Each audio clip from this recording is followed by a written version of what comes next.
Up later in the hour.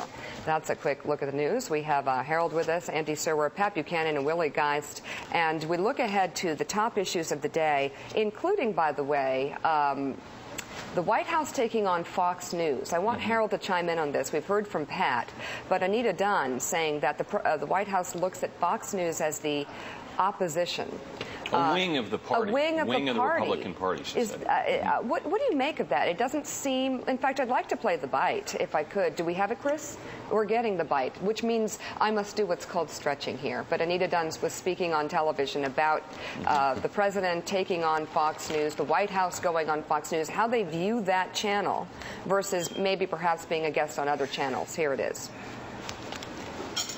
What I think is fair to say about Fox, and certainly the way we view it, is that it really is more a wing of the Republican Party. Obviously, he'll go on Fox because he engages with ideological opponents. He understands he's not going on, it really is a news network at this point. He's going on to debate the opposition. Interesting. So I don't know. Pat didn't think it was exactly the right approach. Is that debating the opposition going on Fox News? You know, I was in politics for 10 years in Congress, and I never shied away from a chance to go face-to-face or head-to-head with those who I knew may have a different opinion than me. I think it's unfair to say the president won't find his way to that forum. Unfair for two reasons. One, to those voters who watch that show, and two, I think it's unfair to the president's agenda. Early on, Fox and some of their commentators were not only, I wouldn't call it supportive, but certainly were open to some of the ideas the president laid out. I think you do yourself a little bit of a disservice if you're unwilling to take your message to every forum and to every audience. I think they do. They're saying they're just looking at it as a platform in which they are actually confronting the opposition. And let me bring another dimension into this. I have no problem with making choices to put yourself out there to debate issues or to be questioned on them. And you know, if you go on Fox, you may be questioned in a certain way, just like if you were to go on a network that is run mostly by liberals and has a real liberal slant in terms of everybody's worldview, that you know what you're getting there, too. True, but I don't think that shouldn't stop you from taking it. This president, but it's the truth. This president's bigger than so many things, and has transformed and has changed the way we think about politics. And I think the more you put him out, the more he's able to change minds and persuade voters who may be in the middle or maybe even against him at the time. I think, Harold, though, it's a little bit of name calling. You get yourself in the muck of it. I mean, just do it. Just go do it rather than sort of make a big deal about it. Or if you're not going to do it, just don't say it. Right. Pat, jump in. Yeah, Mika, you know, let's take a look. I mean, let's take the press briefing where Gibbs is at. Is it really fair to say that the Fox News reporters sitting in there are the Republican opposition? I don't think that's fair. I don't think it's fair to say that about Chris Wallace, who runs an objective, tough news show. Now, there's no doubt you got conservatives there, and Beck and O'Reilly and Hannity, and if you go in there, you expect to be come at from a conservative standpoint.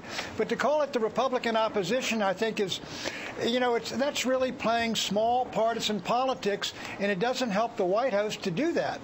But isn't it calling it like it is? I mean, I understand there are some really, you know, great straight journalists there, as well, here or anywhere else. Isn't it sort of, I mean, think about the New York Times. I mean, you know, they're the family that runs it, the Sulzbergers. I think it's probably fair to say have a liberal political orientation. However, you know, if you're a conservative president, you want to engage with the reporters. You know that the editorial page is going to be liberal, so it's a similar sort of flip side kind of thing. But and just calling it like it is. Yeah, but on the other hand, why get into it? But that's different than calling it like it is and saying you're not going to go on the show. You may know going on a certain show that there's a bias. Everybody knows Joe is a Republican. Joe's a conservative, true conservative. He's fair about issues and objective, but you know he's a Republican. But Democrats come on the show.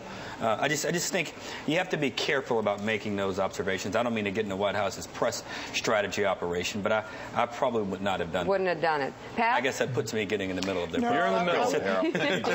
We throw you in the middle. And, you know, when I think the president, he did that roadblock, you know, he did 5 or 6 shows, was on the Food Channel and everything. Oh, yeah. And they stiffed Fox. I don't think they should do that. Again, if it's the Sunday morning show or something like that. I agree. It just feeds into it. I mean, he does fine. I mean, you often do much better when you got a sharper questioning and things like that because it looks good. Everybody wants to see it. He can certainly handle it. Furthermore, I think they have a few people watching.